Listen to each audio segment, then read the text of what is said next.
The wind came first, not the wind of the storm that was still 2 years away, but the wind of talk.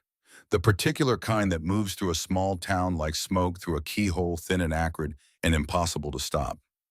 It carried a name on it, Cora Harrow, and it carried a question that the good people of Coldwater Ridge, Wyoming, could not quite answer but could not stop asking.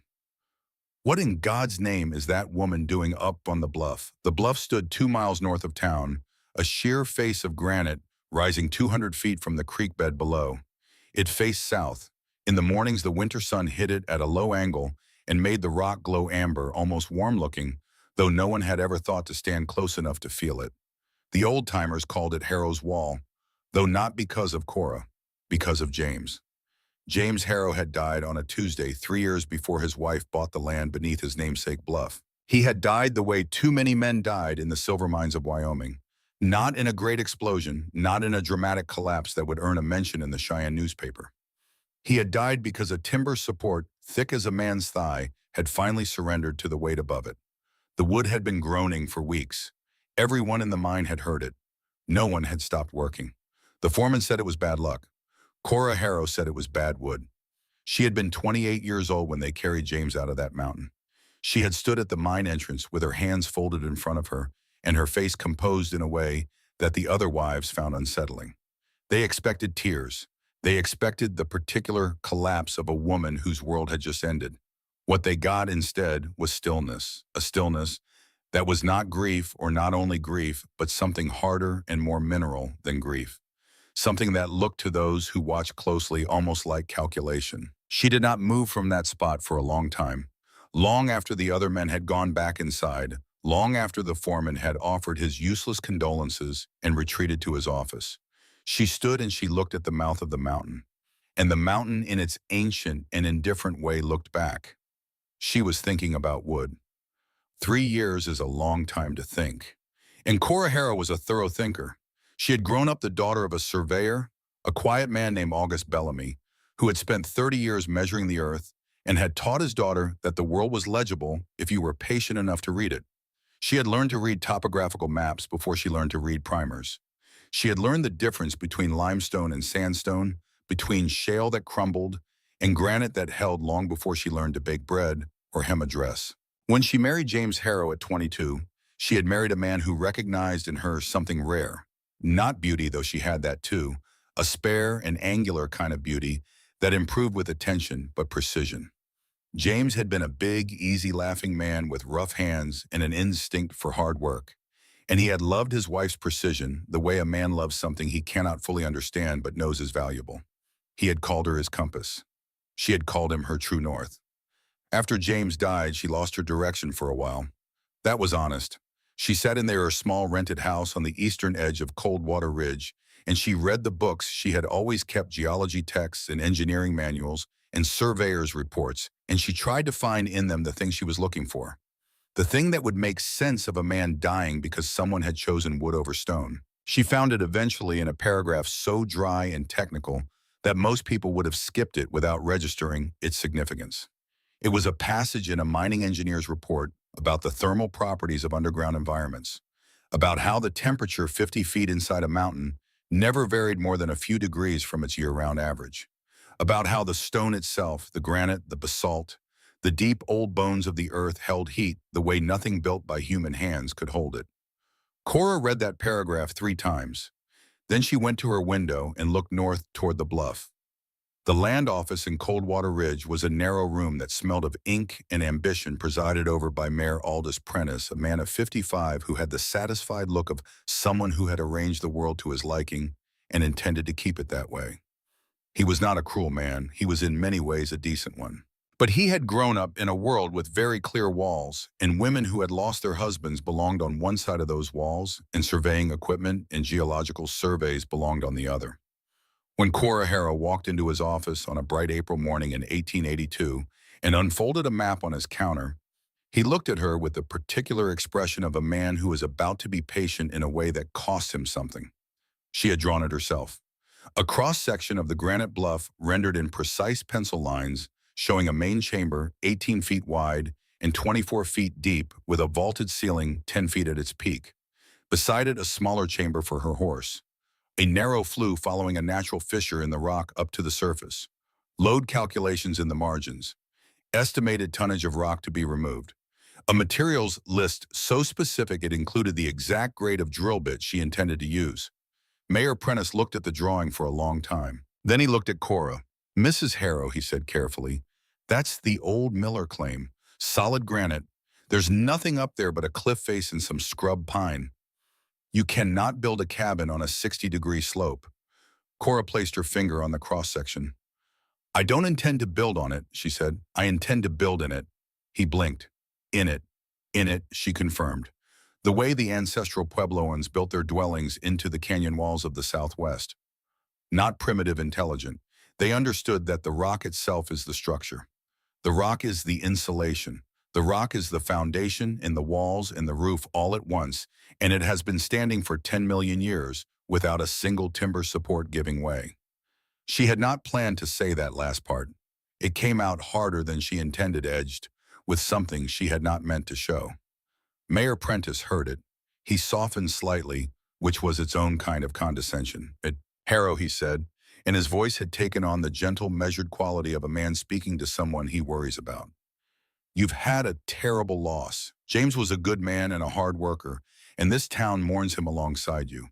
But this," he gestured at the drawing, "this is not a practical response to grief." Cora looked at him steadily. "The 40 acres, she said. "What are you asking for it?" He told her $10, expecting her to balk. She reached into her coat pocket and placed a folded bill on the counter without hesitation. He looked at it. He looked at her. And because he was at bottom, a man who honored a transaction, he took it. What Cora had not told Mayor Prentice, what she had not told anyone, was how she had paid for the rest of it. The $300 she had saved was real, accumulated over 3 years of taking and mending and tutoring the children of the wealthier families and selling preserves and doing every small economic thing a woman in her position could do without anyone thinking it remarkable. That money had been enough for tools and materials and the occasional hired hand for the heaviest work. But the $10 for the land itself had come from somewhere else. She had taken James's wedding ring, the simple gold band she had placed on his finger at the church in Cheyenne 9 years earlier, and his pocket watch, the one his father had given him, and she had walked to the assayer's office on a cold March morning and placed them on the counter. She did not let herself hesitate. She had made the decision, and she had made it clearly, and she understood what it cost. But she had also understood something else. James Harrow had died because someone chose wood when they should have chosen stone. And the best thing she could do with what he had left her was build something that would not fall. By the time the story reached the saloon that evening, and it always reached the saloon that was the nature of Coldwater Ridge, it had already become a thing of terrible wonder. The widow Harrow had sold her dead husband's ring to buy herself a hole in a cliff. The story was all over town by supper. And by supper, it had acquired the particular moral weight that small towns attach to things they do not understand. Conrad Voss heard it over dinner in the finest house in Coldwater Ridge. He was 52 years old, broad-shouldered, with the heavy, deliberate movements of a man who had always been the largest person in any room he entered. He had come to Wyoming from Ohio 20 years ago with $200 and a willingness to work that bordered on violence, and he had built through sheer grinding force of will a ranching operation that employed 11 men and generated more income in a good year than most families in Coldwater Ridge would see in a decade. His house was his monument. $4,000 worth of lumber and glass and craftsmanship, the largest private residence in 3 counties, with real parlor windows imported from Denver, and a kitchen range that his wife Delia had chosen from a catalog. He was proud of it the way a man is proud of something he has earned through genuine sacrifice, and that pride had over the years calcified into something else, something that did not respond well to the suggestion that there might be other ways of doing things. He set down his fork when he heard about Cora Harrow. Going to live in a hole in a cliff, his foreman Tate said, still chuckling, like a prairie dog or a badger. The badger, that was the word that stuck. That was the word that ran through the town like a lit fuse and became the name they used, not cruelly, most of them, but carelessly, the way people use words when they are not thinking about the weight of them. The widow badger, Harrow's hole, Cora's folly. The names multiplied the way mockery always multiplies, finding new shapes, new mouths to carry it. Conrad Voss rode out to the bluff on a Sunday, 3 weeks after the talk started, ostensibly to check on a fence line, actually to see for himself. He found Cora Harrow stripped to her work shirt in the spring morning, using a star drill and a sledgehammer to bore the first blast hole into the granite face with a methodical, even rhythm that suggested she had been at it for hours and intended to continue for hours more. Her horse Ash, a gray mare with a calm and skeptical eye, stood nearby in a temporary rope corral, watching. Harrow Voss said from horseback in the particular tone of a man who has decided to be reasonable. I heard what you're planning. I came to see if it was true. She did not stop drilling. She did not look up. It's true, she said. He studied the granite face. The beginnings of a hole maybe 8 inches deep, bored with extraordinary precision. No wasted effort. No ragged edges. That rock is 200 feet of solid granite, he said. You know what it would take to get through that? She finally looked up at him. She shaded her eyes against the morning sun. I know exactly what it will take, she said. I've calculated it. And she went back to drilling. He watched her for another minute, and something moved across his face that was not quite contempt and not quite respect, but a compound of both that resolved finally into irritation. He had built his house with his own hands. He had earned every nail in it. And this woman, this widow, not even from a mining family, just the daughter of a wandering surveyor, was proposing to make a home out of the same rock that his house sat on top of, and doing it with a calmness that implied she knew something he didn't. That was the part he could not abide. He rode back to town, and the name he used over drinks that evening, delivered with the particular authority of a man whose opinion carries weight, was the one that lasted. Harrow's Folly. He said it with a finality that settled the question for most of Coldwater Ridge. It was a folly. The widow was eccentric at best, unstable at worst, and that as far as Conrad Voss was concerned, was the end of the matter. It was not, of course, the end of anything. Old Matthias Dern had been in the mines of Wyoming since before most of the people in Coldwater Ridge had been born. He was 66 years old in the spring of 1882, with hands so scarred and calloused they looked like they had been carved from the same granite he had spent his life inside, and a body that had been slowly betraying him for the past 5 years in the form of an arthritis so severe that on cold mornings he could not close his fingers around a coffee cup.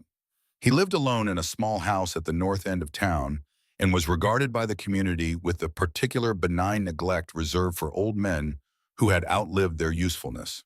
He was not disliked. He was simply no longer consulted. The young foremen at the new mines had their own methods learned from engineering schools back east, and they had no particular interest in the accumulated knowledge of a man who had learned everything he knew by feel and by failure. Matthias Dern knew things that no engineering school taught. He had been watching Cora Harrow since the morning she first walked up to the bluff with her tools and her horse and her surveyor's maps. Not in a suspicious way, in the way that an old animal watches a young one who is doing something instinctively correct but hasn't yet been told why. He came to the bluff on a Wednesday morning in early May, 3 weeks after Cora had begun work. He stood at the edge of her work area with his hands in his pockets. He could not stand with them at his sides for long. The cold bit into the knuckles too sharply, and he watched her for the better part of an hour without speaking.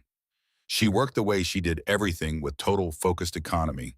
No movement wasted. She had progressed 4 feet into the granite face, working the blast hole pattern she had laid out with a precision that a professional miner would have recognized as exceptional. When she finally stopped for water, she looked at him. You've been watching me for an hour, she said. Most people talk while they watch. Most people watch to see if you'll fail, he said. I'm watching to see how you're thinking. She considered him. And you're thinking like a miner, he said, not like a surveyor. There's a difference. She was quiet for a moment, measuring him. My father was a surveyor. My husband was a miner. I suppose I had 2 teachers. Matthias Dern nodded slowly. He was quiet for a long time in the way of old men who have learned that silence is not emptiness, but a kind of listening. Then he said, Come with me. He took her to an abandoned mine shaft 3/4 of a mile north of the bluff. The entrance was half collapsed, shored up with timbers that had grayed and cracked over decades of exposure, and the ground around it was littered with the rusted detritus of a worked-out claim. He reached into his coat and produced a thermometer, an old one, brass-cased the kind a mine supervisor would have carried, and handed it to her. What's the temperature now? He asked. Out here, she checked. 43 degrees. He pointed at the mine entrance. Go in, he said. Go in until the light runs out. Wait 10 minutes. Take the reading. She looked at him steadily. Then she took the thermometer and went in. He sat down on a flat rock outside and waited. The morning was cold and pale, a thin gray sky pressing down on the hills. His knuckles ached. He pressed them against his thighs. She came out 12 minutes later. Her face was composed, but there was something working in her eyes, some rapid internal motion. 54 degrees, she said. 43 outside, he said. 54 inside. How far in were you? 60, maybe 70 feet. He nodded. What month is it, May? Come back in August, he said, when it's 90 degrees out here. Go in the same distance, take the reading.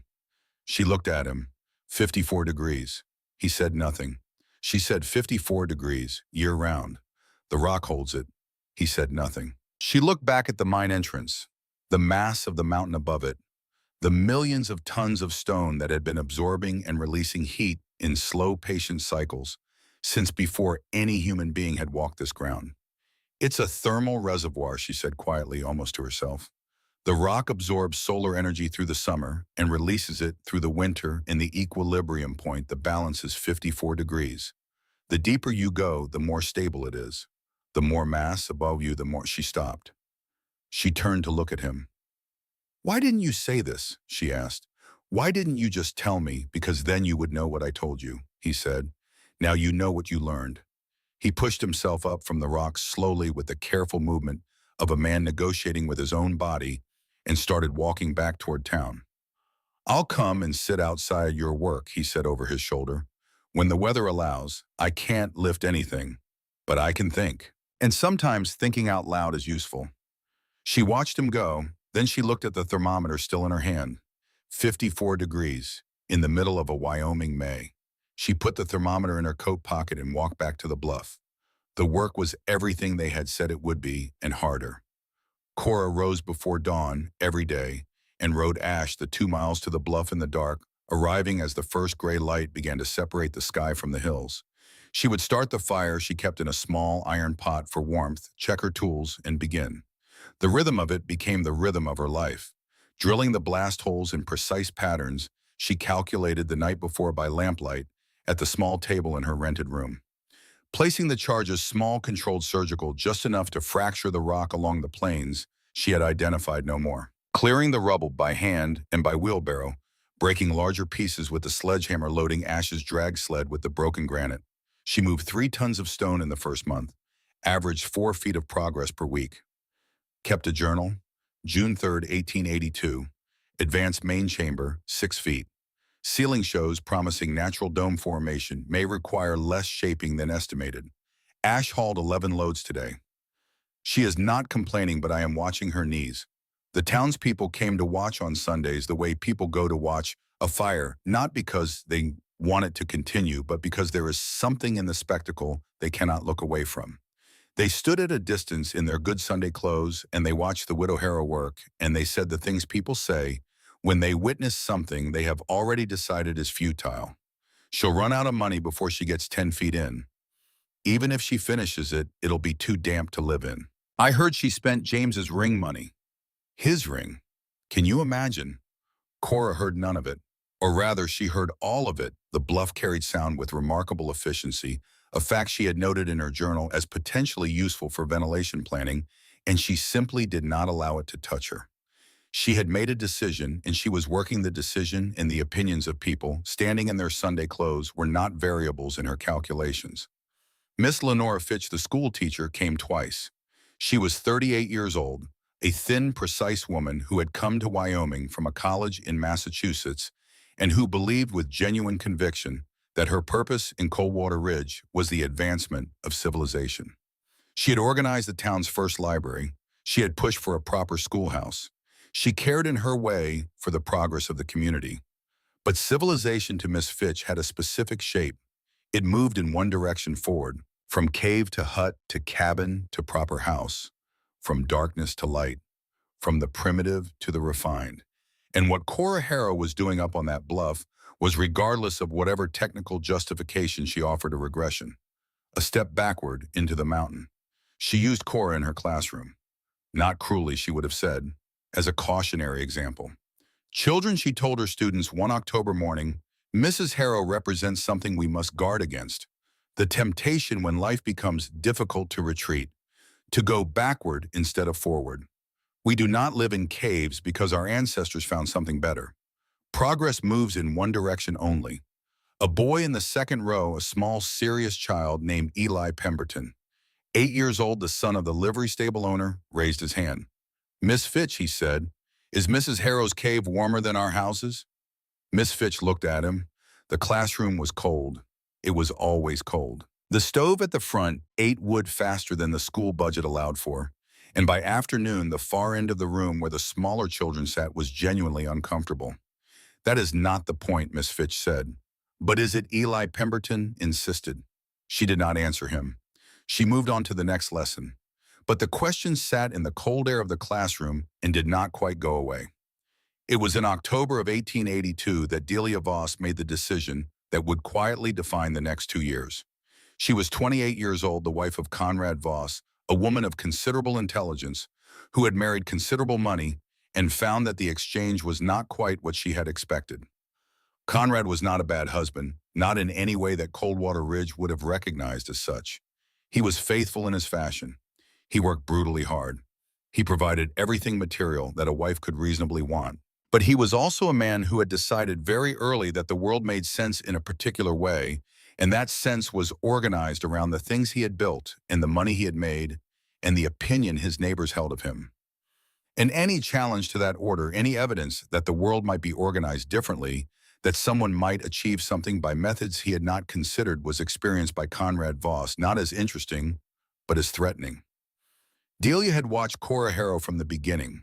She had seen from a distance the precision of the work, the measured progress, the refusal to be moved by the talk. And she had felt in some part of herself that she did not examine too carefully a recognition.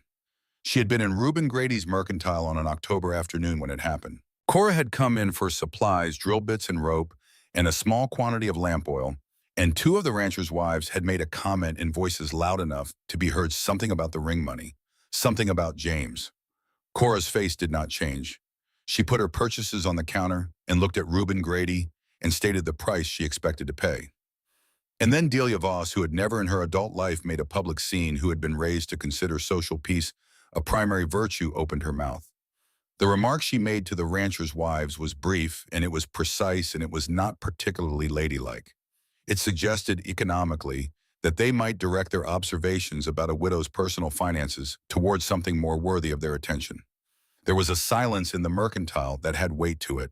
And then Conrad Voss, who had come in behind his wife, without her noticing, crossed the room in 4 steps and took Delia by the arm. What she said to him quietly as he pulled her toward the door was, "Let go of me, Conrad." What he did instead was pull harder. What happened next was swift and sharp and entirely public. The sound of it, the flat, hard crack of Conrad Voss's hand against his wife's face, was the kind of sound that stops time in a room. Everyone in Reuben Grady's mercantile went absolutely still. Cora Harrow, standing at the counter, did not look away.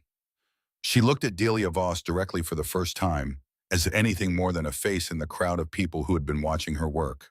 She looked at her steadily, and something passed between them that was not pity and not solidarity exactly, but something older and more fundamental than either. Conrad pulled Delia out of the store. The door swung shut behind them. The mercantile exhaled. Cora picked up her supplies and walked out. That evening, a small parcel appeared at the base of Cora's work tools, which she left in a locked box at the foot of the bluff. Inside the parcel was a wedge of cheese, 2 hard rolls, and a small jar of preserved apples. There was no note, but the parcel appeared again the following week, and the week after that. Sometimes it was food. Once it was a pair of leather work gloves, the kind with the reinforced palm that cost more than Cora would have spent on herself. Another time, a small flask of good whiskey, which Cora held up in the morning light and studied for a moment before putting it in her coat pocket with what might, if you were watching closely, have been a faint smile. Matthias Dern was the delivery mechanism. He said nothing about it. Cora asked nothing. Some transactions are complete without language.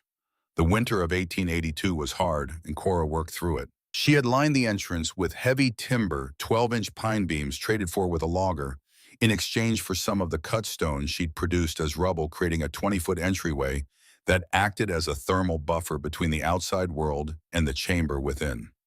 She had been meticulous about the timbers. She had selected each one herself, refusing pieces with any sign of rot or weakness, and she had jointed them with the precision of a craftsman who understood that the timber frame was not the structure, but the interface, the handshake between the human-built and the stone-built, and it needed to be honest.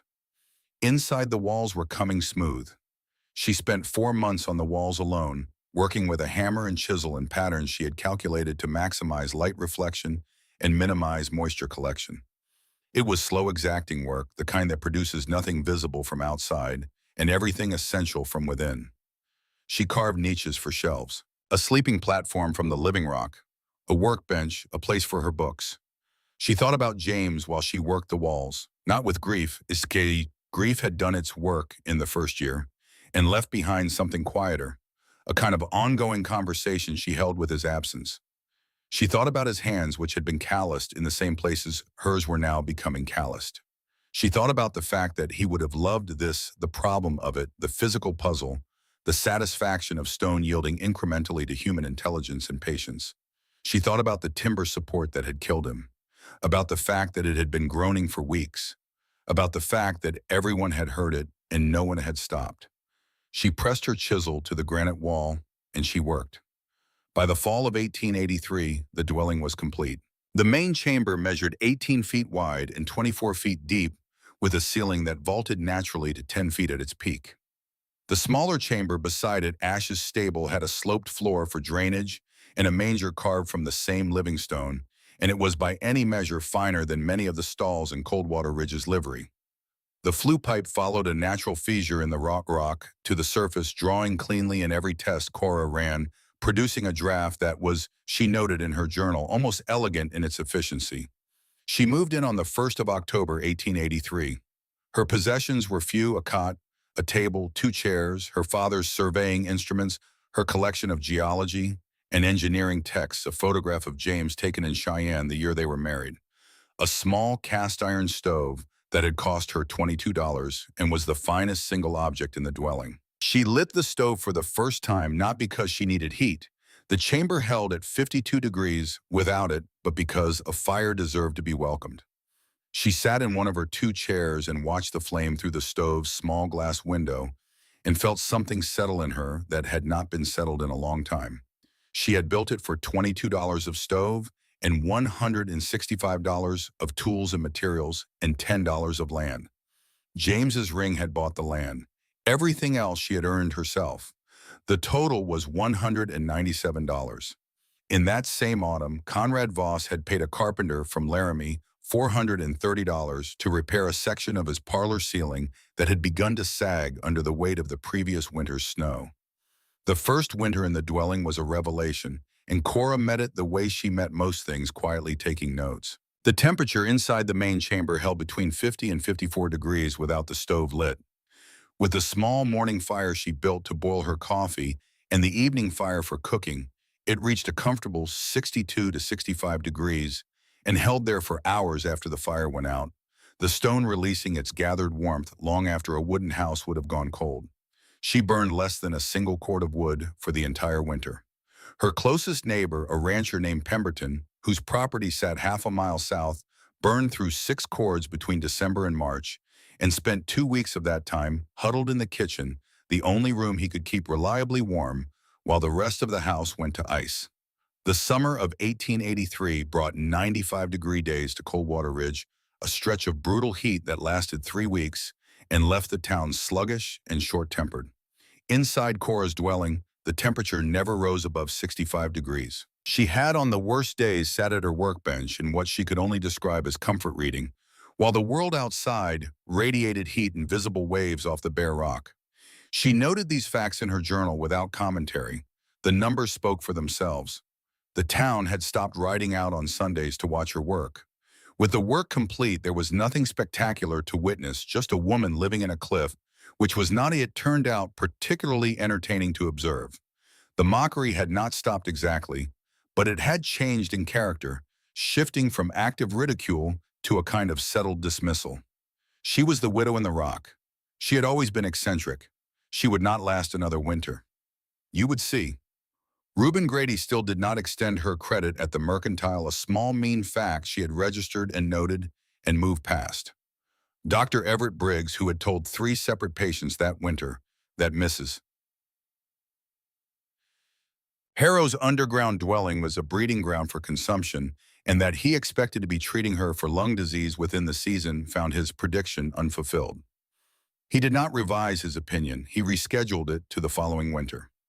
Conrad Voss, whose parlor ceiling had been repaired and who had spent the summer sweating through linen shirts in a house that caught the afternoon sun and became between 2 and 5 in the afternoon, nearly uninhabitable, said nothing publicly about Cora Harrow. But those who knew him well noticed that he used her name less. The silence was not generosity. It was the particular suppression of a man who has begun against his will to suspect something. Old Matthias Dern came to the dwelling on a clear November day and sat in one of her 2 chairs and drank the coffee she made him and looked around at the smooth stone walls, the careful niches, the elegant draft of the flue, the warm and perfectly calibrated space she had made from nothing but patience and physics and grief. He did not say anything for a long time. Then he said, "You did it right. I had a good teacher," she said. He shook his head. "I showed you a thermometer and a tunnel. You did the rest." He turned his coffee cup in his stiff hands. His knuckles were swollen now, visibly even under the skin. "There's a storm coming," he said. "Not this winter. Next one. I can feel it in these." He lifted his hand slightly. "Old minds know it first. When the pressure changes in the deep rock, the old men know." She looked at him. How bad? He was quiet for a moment. "Bad enough," he said. "Bad enough that I wanted to see this place finished and standing before it got here." She looked around her dwelling, the smooth walls, the stone sleeping platform, the stove she would not need tonight because the rock itself was holding the day's warmth. "It'll be standing," she said. He nodded. "That's what I thought." He drank his coffee. Outside, the November wind moved through the scrub pine and made a sound that was almost language, almost a warning, almost something that a person paying close enough attention might understand. Cora Harrow was paying attention. She had been paying attention for 3 years. She intended to keep doing so. The mountain held its temperature steady at 54 degrees, as it had for 10 million years, patient beyond any human understanding of the word, indifferent to the talk in the valley below, indifferent to the names people gave to things they did not yet understand. The rock knew what it knew, and in the winter of 1884 it would prove it. The signs came on a Thursday. Cora had learned to read the land the way her father had taught her to read a map, not by looking at any single feature, but by holding all of them together in the mind at once, feeling for the pattern that connected them.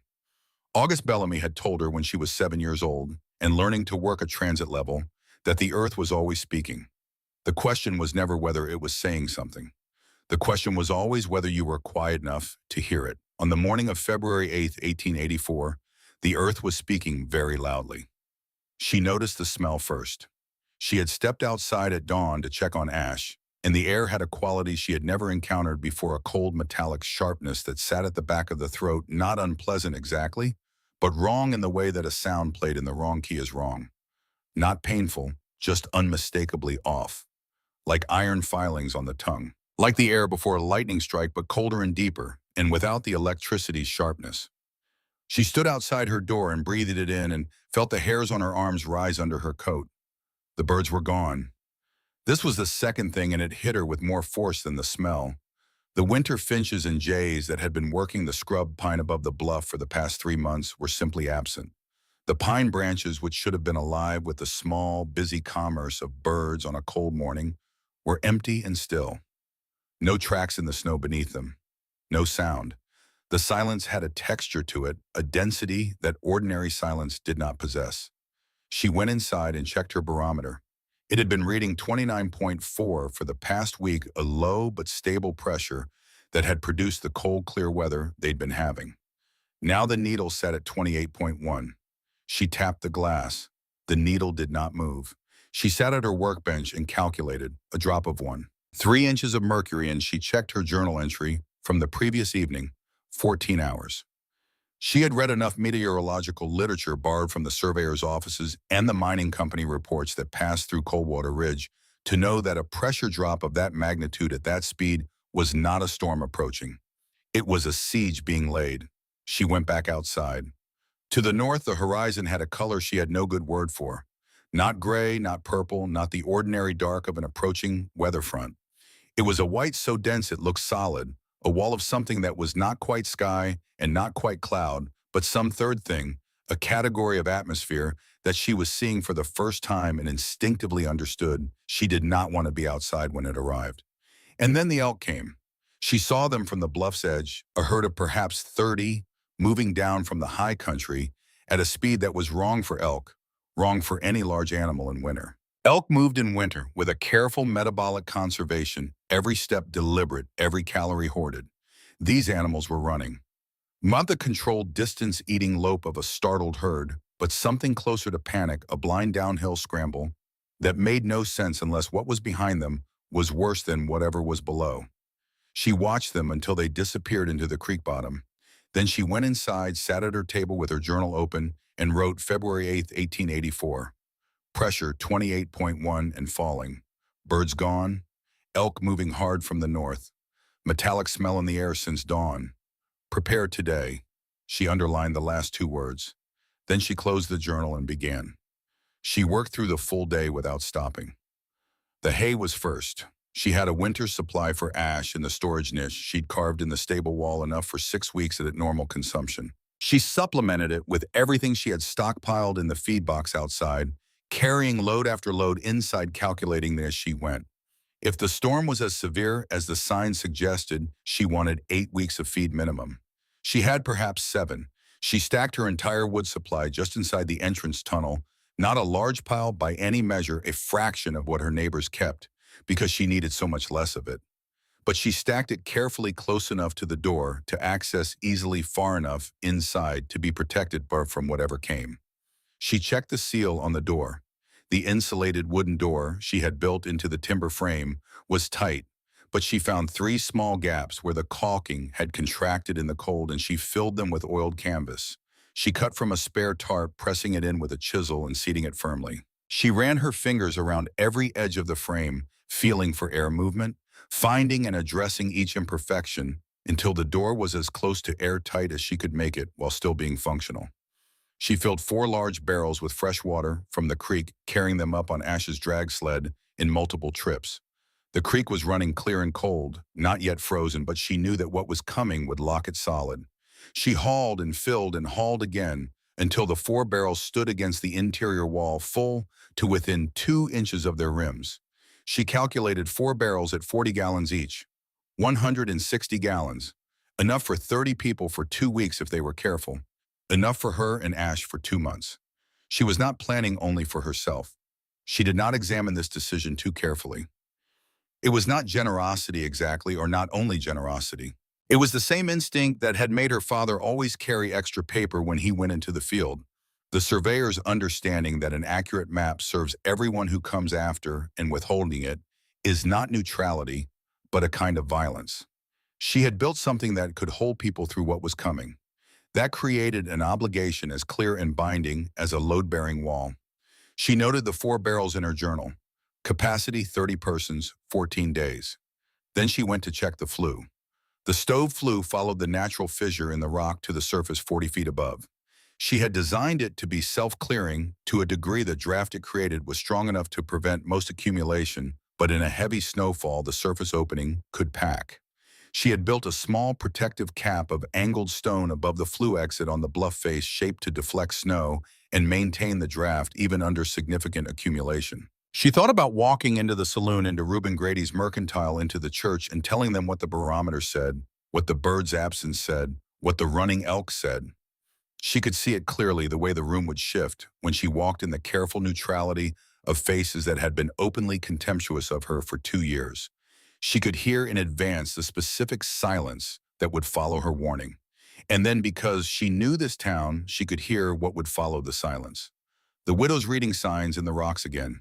Someone would laugh, not cruelly necessarily, but the laugh would come because a laugh is the easiest response to something uncomfortable. and her warning would be very uncomfortable indeed. And in the time they spent laughing, in the time they spent reassuring each other that the widow Harrow was eccentric and always had been, the last light would fade and the storm would be another hour closer, and whatever they might have done with her warning would be lost in the need to perform their own reasonable skepticism for each other. She knew this with the same certainty she knew the barometer reading. There was one exception. She climbed down from the bluff and saddled Ash. The ride into Coldwater Ridge took 20 minutes in the fading light, the air growing sharper and stranger with every mile, the metallic smell thickening. Ash moved with the careful lateral unease of a horse that senses something wrong in the atmosphere, but trusts her rider enough to keep going. Cora did not go to the saloon. She did not go to the mercantile. She did not go to the church. She rode to the north end of town, to the small plain house where old Matthias Dern lived, alone with his stiff hands and his decades of knowledge and his absolute faith in what the deep rock told him. She knocked. He answered quickly as if he had been expecting her, which perhaps he had. He was dressed. That was the first thing she noticed. His coat was on his boots that were laced. His small traveling bag sat on the table behind him already packed. "You felt it too," she said. "Been feeling it for a week," he said. "In here." He held up his hands, the swollen knuckles visible even in the lamplight. Deep pressure change does this to the old brakes. Feels like the bones are being squeezed from the inside. He paused. "I wasn't sure when you'd come." She looked at his bag. "How long have you been packed?" "Since this morning," he said simply. She said, "Let's go then." He picked up the bag. She held the door. He stepped out into the strange, metal-tasting air and looked north at the sky that was no longer sky in any ordinary sense. "Lord," he said quietly. "I know," she said. He looked at the town around him, the lit windows, the smoke, the ordinary Tuesday evening commerce of a place that had no idea. His face moved through something complex. "Should we?" She shook her head. "Not enough time to matter, and they won't hear it." He was quiet for a moment. Then he nodded. He knew the arithmetic of warning. He had spent 50 years around men who did not listen until the timber was already falling. She helped him onto Ash behind her. He was lighter than she expected, the old body reduced to its essential frame, and they rode north out of Coldwater Ridge as the last light left the sky, and something began to move at the edge of the world that was not wind yet, but was the promise of wind, the pressure front of a thing so large it displaced the air before it arrived.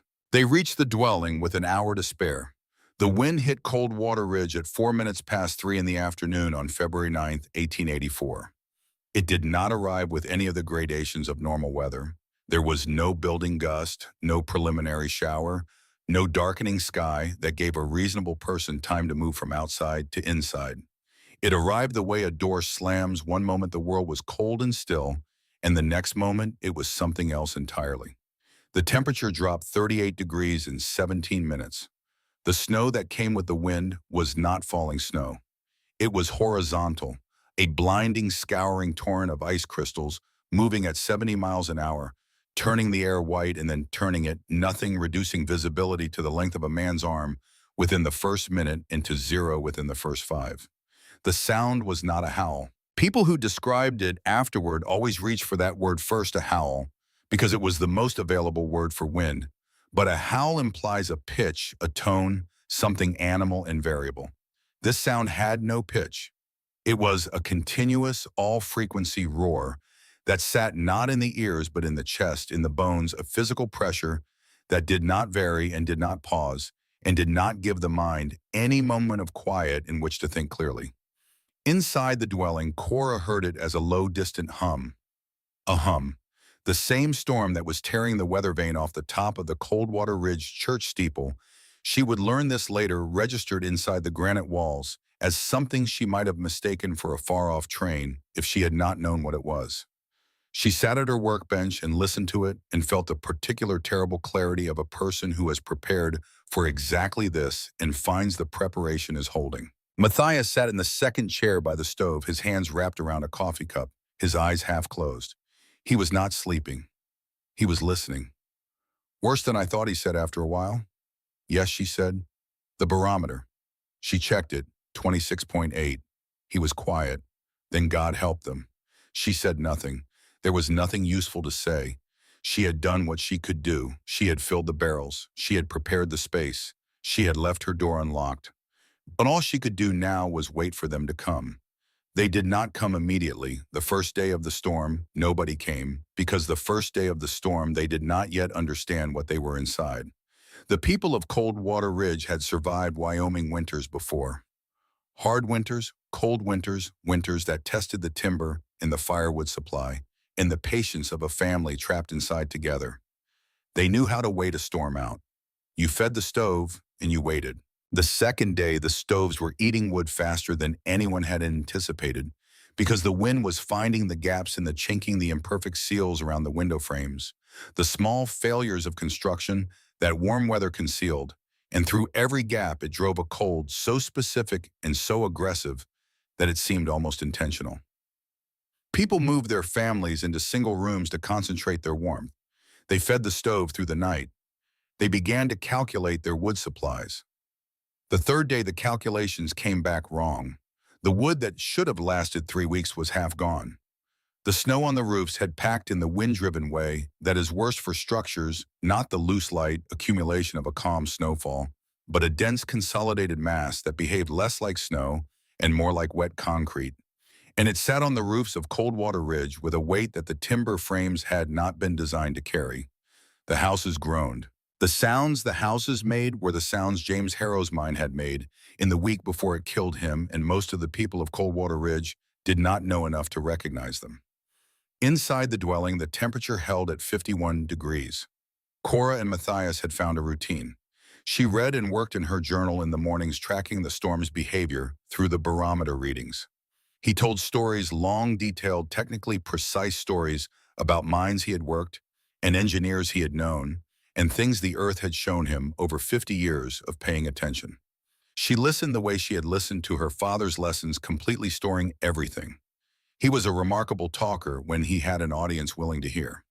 He had been alone for so long that the stories had compressed in him, concentrated, and they came out with the density of things that had been waiting a long time to be said. She realized, listening to him, that he was giving her something deliberate, that these were not casual stories but a transmission. Everything he knew organized and delivered in the careful way of a man who understands he will not have many more opportunities to say it. She did not say this to him. She simply listened. On the evening of the fifth day, the knocking came. It was not the knock of a social call or even of ordinary urgency. It was the sound of someone hitting a surface with whatever part of their body they could still move with whatever strength they had left, which was not much. A frantic, diminishing percussion against the timber frame of the door. Cora opened it. The blast of cold that entered the entryway was a physical force so cold it had a taste, a burning mineral taste, and behind it, barely visible through the horizontal white, a figure so coated in ice that it took her a full second to resolve it into a human being. Dr. Everett Briggs fell into the entryway. He was wearing what had been a good wool coat now, so saturated with ice, it had stiffened into a shell, and his face was the color and texture of something that had been left outside too long. White at the cheeks and the tip of the nose, which was the color that was most alarming, and a gray-blue at the lips, that told her he had been in the wind for far too long. She caught him before he went down. He was heavier than he looked, the ice adding weight to the dead weight of a man whose legs had very nearly stopped working. "My wife," he said. The words came out misshapen, his mouth not fully obeying him. "She has fever. High fever. Our house, the fire is almost out. We've burned the furniture. 2 chairs. The bookshelf. We will not make the night." She held him upright with both hands and looked at his face, at the truth behind the words, at the specific kind of terror that belongs to a man who has run out of options and knows it. She did not say, "You told me this dwelling was a breeding ground for disease." She did not say, "You told 3 patients I would have consumption before the year was out." She did not say anything about the Sunday mornings he had stood at a comfortable distance and watched her work with the expression of a man witnessing a harmless delusion. She said, "How far?" He blinked. The cold had slowed him, not just physically. "Your house," she said. "How far?" He gathered himself. 200 yards, maybe 250. She sat him in the entryway out of the direct wind and went to Matthias. She told him what she was doing. He nodded. He had the stove going and the second lamp lit, and he was already moving to clear space with the slow, deliberate efficiency of a man whose hands would not allow speed, but whose mind was ahead of everything. Cora put on every layer she had. She tied a rope to the interior of the timber frame, 150 feet of rope she had prepared for this exact possibility, and she coiled it over her shoulder. She pulled the door open against the wind. It took both hands and her full weight, and she and Dr. Briggs went out into it together. The rope was the difference between living and dying. The wind at the full exposure of the bluff face was not wind in any sense she had experienced before. It was a moving wall of frozen air that pushed with the indifferent force of something mechanical, something that did not know it was pushing against a person and would not have cared if it had. She held the rope in one hand and Dr. Briggs's arm in the other, and she walked. She found the doctor's house by the lamp in the window, barely visible, a smear of yellow through the white.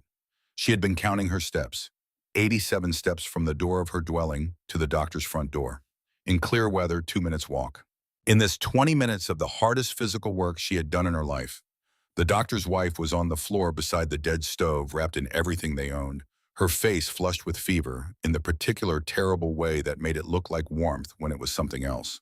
She was conscious, but barely. She looked at Cora Harrow and said something that was not quite words. Cora picked her up. She was smaller than Cora expected, reduced by illness, and Cora was stronger than most people expected, built by 2 years of drilling and hauling, and the particular kind of endurance that comes from sustained effort over time. She carried Miriam Briggs out of the dead house and into the white, and the rope pulled them home. When she brought them through the door, Matthias had both lamps burning and the stove hot and a blanket warmed over it. He helped settle Miriam Briggs on the sleeping platform without a word, covering her with the warm blanket, his stiff hands moving with a gentleness that was its own kind of strength. The temperature in the main chamber was 53 degrees.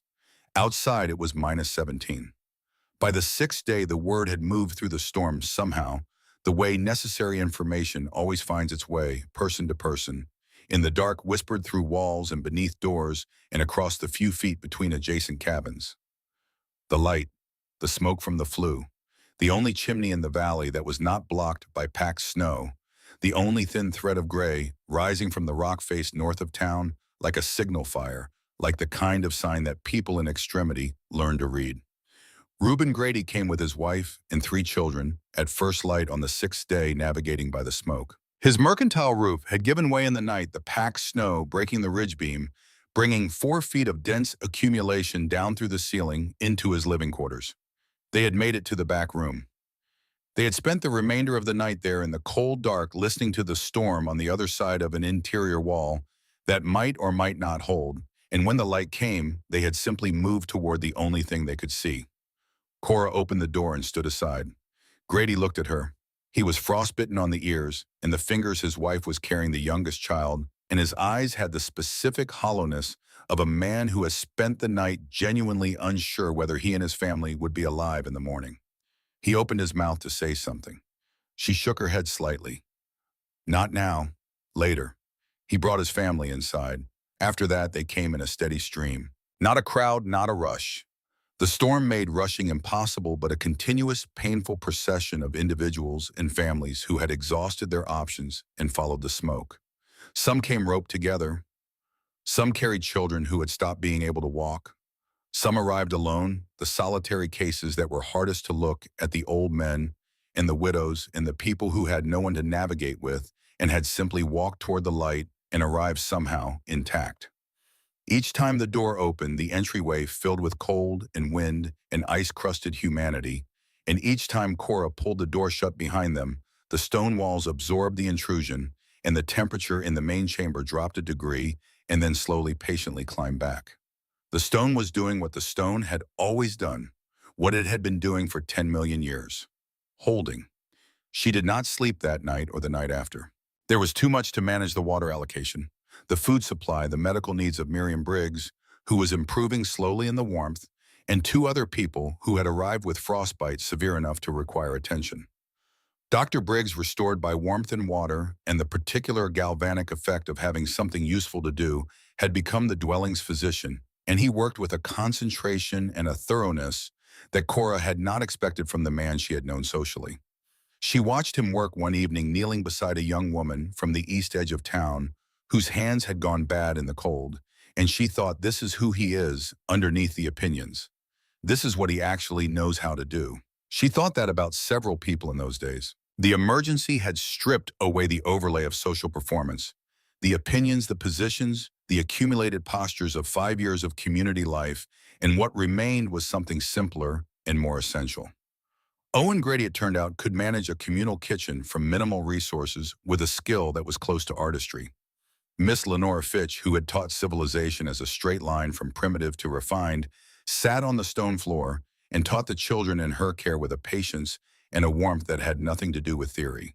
She told them stories. She sang them songs. She kept them from understanding how frightened the adults were. The main chamber became something it had not been designed to be and was, it turned out, suited for anyway. The stone kept its temperature. The flue drew cleanly. The water held. The food that Cora had not prepared for this number of people that stretched further than it should have, because people shared without being asked, because extremity creates a mathematics of generosity that ordinary life suppresses. 23 people were in the dwelling by the end of the 6th day, then 25, then 27 on the 7th morning, when two brothers arrived from a farm a mile north, with nothing on their feet but wrapped burlap, their actual boots having been lost in a drift, their faces expressing the specific absence of expression that belongs to people who have moved past shock into a place that is almost peaceful in its devastation. Cora gave them her own socks. She wrapped their feet herself. It was on the night of the 7th day that old Matthias Dern died. There was no drama in it. There was no final speech, no rattle, no visible struggle.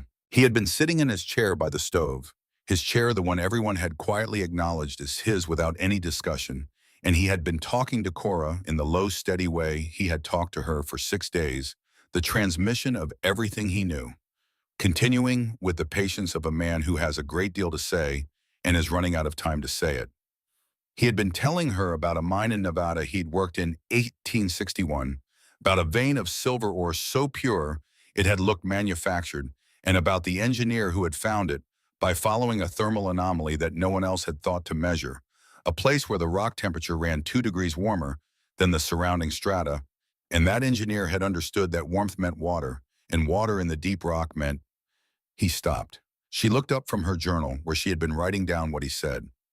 His eyes were still open. His hands were folded in his lap over the coffee cup he'd been holding. His face had the quality of a face that has just resolved something not blank, but settled. Complete. She reached across and took his hand. It was still warm. The room was 52 degrees and the stove was burning its evening log, and around them, 26 other human beings were sleeping or talking quietly or tending to each other in the small, necessary ways of people sharing a crisis. She held his hand. She did not cry. She was too tired for tears, and she was not sure tears were the right response to what had happened. He had died warm. He had died in the place he had wanted to see finished and standing. He had died mid-sentence in the middle of a story still giving. She thought he died the way he lived. Quietly, precisely, without waste. She sat beside him until the lamp oil burned low, his hand in both of hers while the storm roared its distant, muted roar against the granite walls and the mountain held its temperature steady, and outside the world continued to be exactly as brutal as he had said it would be. In the morning she would tell the others. She would say it simply, and she would not make it larger than it was because he would not have wanted it made larger. She would say, Matthias Dern died last night. He was cold for most of his life, and he died warm, and that is enough. But for now, she sat with him in the lamplight, in the mountain's steady warmth, and she let the night be what it was. On the 8th day, Conrad Voss came. He arrived late in the afternoon, navigating through a storm that had barely weakened, guiding his wife Delia by the arm. Both of them so thoroughly coated in ice they looked like figures from a different element, something submarine, something that belonged in cold water rather than cold air. Cora opened the door. She looked at Conrad Voss. She had time in the 2 seconds before he was fully inside to observe that the largest and most certain man in Coldwater Ridge had been reduced by 8 days of storm and the loss of everything he had built his certainty around to something that looked much more like a man of ordinary size. The broad shoulders were there, the heavy, deliberate frame. But the thing that had inhabited those features, the settled, immovable conviction of a man who had arranged the world to his specification, that was gone. What was in its place was something rawer and less composed, and she thought more honest. He stepped inside. He looked around the dwelling.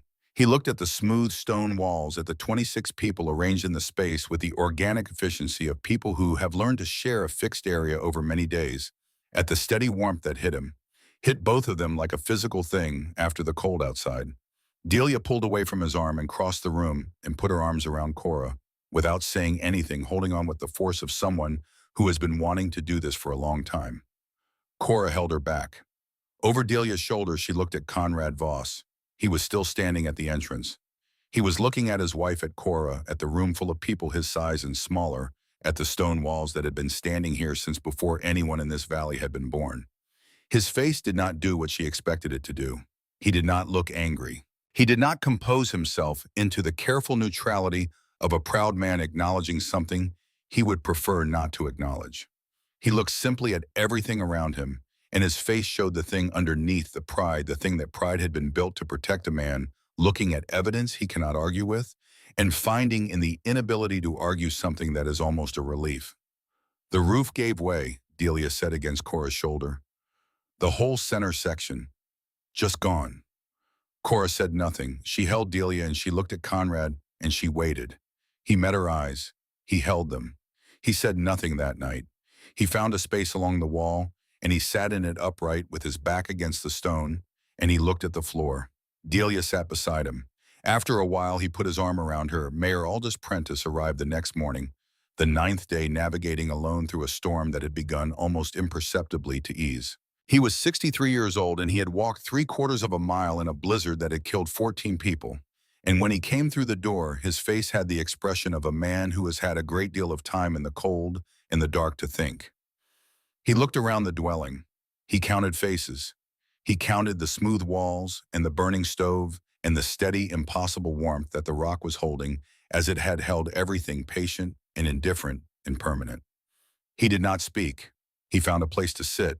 He accepted the cup of water Cora handed him. Outside the storm that had killed 14 people and destroyed half the structures in Coldwater Ridge and sent 27 of its survivors to shelter in the mountain that everyone had called a folly, was beginning very slightly to let go. The barometer read 28.4 and was rising. Cora noted this in her journal with the same handwriting she had used every day for 2 years. February 18th, 1884. Pressure rising. Storm easing. Temperature in main chamber 51 degrees. Persons sheltering 27. Wood remaining adequate. Water remaining adequate. She paused. Then she added, Matthias Dern died February 15th in warmth in the mountain. He was the first person this place sheltered. He will be the last thing I write about in this journal because he is the reason it exists. She closed the journal. Outside, barely audible now, through the granite walls, the wind was changing, losing its certainty, becoming for the first time in 9 days something less than absolute. The mountain had not moved. The silence came like a held breath finally released. On the morning of February 19th, 1884, Cora Harrow opened the door of her dwelling for the first time in 9 days without bracing against a wall of wind. The air that met her was cold, deeply, seriously cold, the kind that crystallizes the inside of the nose with the first breath, but it was still. It simply sat there, the way air is supposed to sit, without agenda, without violence, without the relentless mechanical fury that had been the only weather any of them had known for more than a week. She stood in the entryway and breathed it. Behind her in the main chamber, she could hear the sounds of 26 people beginning to register the change. The particular quality of silence that follows a sustained roar is not empty. It has texture. It has weight. It lands on people differently, some with relief so profound it manifests as tears, some with a stunned blankness, some with the tentative, disbelieving testing quality of an animal emerging from a burrow after a long confinement, placing one paw on uncertain ground. She stepped outside. The world had been remade. There was no other word for what the storm had done to the landscape around Coldwater Ridge. The drifts were not drifts in any ordinary sense. They were formations, geological in their scale, and solidity shaped by 9 days of 70-mile-an-hour wind into structures that bore no relationship to the terrain beneath them. The creek had disappeared entirely under a compacted mass of snow and ice that would not move until April. The scrub pine above the bluff had been scoured to bear wood on the windward side, their branches stripping their shapes permanently altered by 9 days of sustained force. The sky was a hard, clear blue, the particular blue of extreme cold, sharp as glass. She looked south toward Coldwater Ridge. What she could see from the bluff was not immediately the town. What she could see was an arrangement of white shapes that corresponded only approximately to her memory of the town's layout. Some of the shapes were intact, the church steeple, the large grain store, but others had collapsed inward, the roof lines she knew replaced by irregular mounds of snow over compressed timber. The main street, which in summer was a wide dirt track busy with wagons, was a single unbroken drift 15 feet high at its center. She stood and looked at it for a long time. Then she went back inside. They emerged over the course of that morning, the 27 survivors of Garrett's, of Harrow's, of the dwelling in the mountain, coming out one and two at a time into the hard blue light, stopping at the threshold the way people stop at the edge of something they are not sure they are ready to see. The children came out first the way children always do, drawn by the simple fact of outside after days of inside, and they stood in the snow that came up to their chests and looked at the changed world with the adaptable wonder of people for whom the world is still new enough that remade is not necessarily worse. One of Reuben Grady's boys immediately tried to climb a drift and sank to his armpits, and for a brief, extraordinary moment, there was laughter. Actual laughter in the cold air of the morning after the storm, thin and a little ragged, but real. The adults followed. Conrad Voss came out and stood in the snow and looked south toward where his house was or had been, and his face showed nothing that Cora could name. Delia stood beside him with her hand in his, and she looked at the same horizon, and her face showed something different, not grief exactly, but a complex mixture of things that included, Cora thought, a measure of something close to relief, though she could not have said for what. Dr. Briggs stood at the edge of the bluff and looked at the valley with the expression of a man revising a large number of assumptions simultaneously. Mayor Prentice stood alone, slightly apart from the others, his good coat ruined beyond recovery, his hat gone, somewhere in the 9 days of storm, and he looked at Coldwater Ridge with the expression of a man who has spent 30 years building something and is looking at what remains of it and is in the early stages of understanding that the accounting will be long and the ledger will not balance the way he expected. Miss Lenora Fitch stood in the snow with two of the children holding her hands, and she looked at the changed landscape, and Cora watched her face move through several things before settling into something that was quieter than her usual certainty, something that was learning. They went down to the town in groups, moving through the drifts by the paths that the stronger men broke through the heaviest accumulation, and what they found was worse than what Cora had been able to see from the bluff. Of the 83 structures that had stood in Coldwater Ridge before the storm, 41 were damaged beyond habitation. 11 were complete losses, the walls standing, but the roofs gone or collapsed entirely inward, the interiors open to the sky and filled with packed snow. The church had lost its entire nave. The steeple stood alone, a thin finger of wood pointing at the sky above a field of white rubble. The schoolhouse roof had pancaked inward, crushing the interior so thoroughly that the building would need to be demolished and rebuilt from the foundation. Reuben Grady's mercantile, whose roof collapse had sent the family to the mountain, had lost everything. The store inventory, the family's personal possessions, the accumulated stock of years of business, all of it was buried under 4 feet of packed snow and broken timber. Grady stood in the doorway of what had been his store and looked at it with the face of a man doing arithmetic he had not been trained for. Conrad Voss's house, the monument, the $4,000 testament to what a man could build through force of will and the right lumber, was a ruin. The center section where the roof had given way on the 8th night had collapsed completely, taking the parlor and the dining room and the imported Denver windows with it. The east wing stood, more or less, but the framing was compromised by the collapse of the center, and the whole structure leaned in a way that made every carpenter who looked at it shake his head. 14 people were dead. This was the number that moved through the survivors in the first hours after the storm passed, from person to person, in low voices, carrying the specific weight. That specific numbers carry the weight of 14 individual lives, 14 particular faces and voices and histories, 14 people who had gone to sleep in wooden houses on the night of February 9th and had not made it to Cora's door. She received this number quietly. She wrote it in her journal, 14. She did not attempt to do anything with the number beyond recording it. It was not her accounting to make. The town meeting happened 5 days later in the shell of the ruined church. They had spent those 5 days in survival mode, salvaging food, clearing the main street enough to allow movement, locating and accounting for every resident of Coldwater Ridge, caring for the frostbite cases that range from minor to severe, and beginning the enormous daunting task of understanding what remained and what would need to be rebuilt. The 27 who had sheltered in Cora's dwelling had moved back into whatever structures were still habitable, doubled and tripled up in the intact houses, using every blanket and every spare room and every generosity that the emergency had unlocked in people. Cora returned to her dwelling alone with Ash. She replenished the wood. She refilled the water barrels. She checked the flue, which had performed exactly as designed. She cleaned the sleeping platform and the workbench and the niches on the walls. She looked at Matthias's chair, which still sat beside the stove where he had always placed it, slightly angled toward the room in the way of someone who was listening to something. She did not move the chair. She sat at her workbench and she opened her journal to a clean page, and she thought about what she wanted to say at the meeting, and then she closed the journal because she did not think she wanted to say anything. She thought she wanted to listen. She thought about Matthias, about the cup coffee, about the Nevada mine, about the thermometer in the abandoned shaft, and the lesson he had refused to teach her directly because he understood that knowledge you discover is different in kind from knowledge you are told. She thought about his hands stiff with decades of cold and work wrapped around a cup in her chair. She went to the pocket of his coat, which she had folded and placed on the shelf above her workbench. She had not looked through it. It had not seemed right in the days of the storm with 27 people in the room. Now she looked. There was a folded handkerchief, a small amount of money coins in a single bill which she would give to whoever was responsible for his affairs. A brass pocket compass, very old, the kind a surveyor would have used, that might have been her father's generations. And beneath these things at the bottom of the pocket, a small book.